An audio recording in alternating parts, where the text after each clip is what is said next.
ဦးအောင်စရာလော်တက်ကင်မုံကစက်ကြလင်းနေသလိုလင်းမြန်လာတော့လူငယ်ကအခြေအနေမဟန်မှန်သိလာတယ်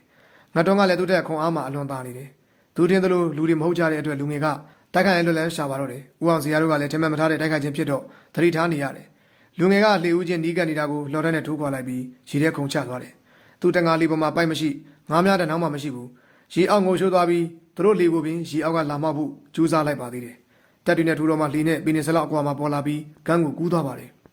သူတို့လည်းနောက်ကအပူတပြင်းလိုက်ကြတယ်လူငယ်ကဝတ်ထားတဲ့ပြင်းကျဲအင်ကြီးကိုရေထဲမှာချွတ်ထားခဲ့တော့ဂုံးမော်ရောက်တဲ့ကသူ့ကိုယ်မှာဘလူးပုံမင်းကြောင်ထိုးတော့တာကိုမြင်ကြရတယ်ရင်ဘတ်ပေါ်မှာရှိတဲ့ဘလူးကြီးကပါဇက်ကိုပြဲပြီးမှန်ပါလာတယ်လူငယ်ကသူ့နောက်လိုက်လာတဲ့လှေကိုကမ်းပေါ်ကအစင်းနဲ့စောင့်နေပြန်တယ်ငါတော့ကကန်းကရင်ကတ်ချင်းလူငယ်ကိုလှော်တန်းနဲ့ရိုက်လဲရိုက်ကမ်းပေါ်ကလည်းခုန်တက်လိုက်တယ်သို့တော်လှေပေါ်ကပြေးပြေးတဲ့ရိုက်ရလို့မပြင်းလာတဲ့ရိုက်ချက်ကိုလူငယ်ကကြိုတွက်ပြီးဟန်နဲ့မရှောင်မင်းနဲ့လှော်တက်ကိုဖမ်းပြီးခုန်တက်လာတဲ့ငါတုံးကိုစီးကန်ချလိုက်တော့ငါတုံးကရေထဲကျသွားတယ်ဦးအောင်စဲကချက်ချင်းမတက်သေးပဲနဲ့ဟေးနေပါအောင်ကတငယ်မနေဘူးကျုပ်ကမွန်ကျွန်းဆိုရင်လောက်ထက်ရွံတယ်ပြောလဲပြောလှော်တက်နဲ့လည်းပြစ်လိုက်ပါသေးတယ်ဦးအောင်စဲကဝင်လာတဲ့လှော်တက်ကိုရိုက်ဖဲလိုက်တော့သူကပင်လေပေါ်ခုန်တက်လာသေးတယ်ဦးအောင်စဲကလှော်တက်နဲ့ချိန်ထားရင်ကျို့တို့မွန်ကျွန်းလို့မပြောမိပါဘူးလူငယ်ကတစ်ချက်တွေ့သွားစဉ်ရေထဲကငါတုံးကထားရလာပြီးသူ့ခြေထောက်ကိုဆွဲပြီးဖြစ်နေတယ်လူငယ်ရုံးမိမယ်မလွတ်ဘူးအခြားချိန်နဲ့ခတ်ပြီးမယ်မပြောသူ့ခြေထောက်ကိုမလွတ်တန်းဆွဲထားတယ်ဦးအောင်စရာကလူငယ်ကိုခုံအုပ်လိုက်တော့လူငယ်ကစီးဖမ်းပြီးပြစ်လိုက်တဲ့အခါကမ်းပေါ်ရောက်သွားရတယ်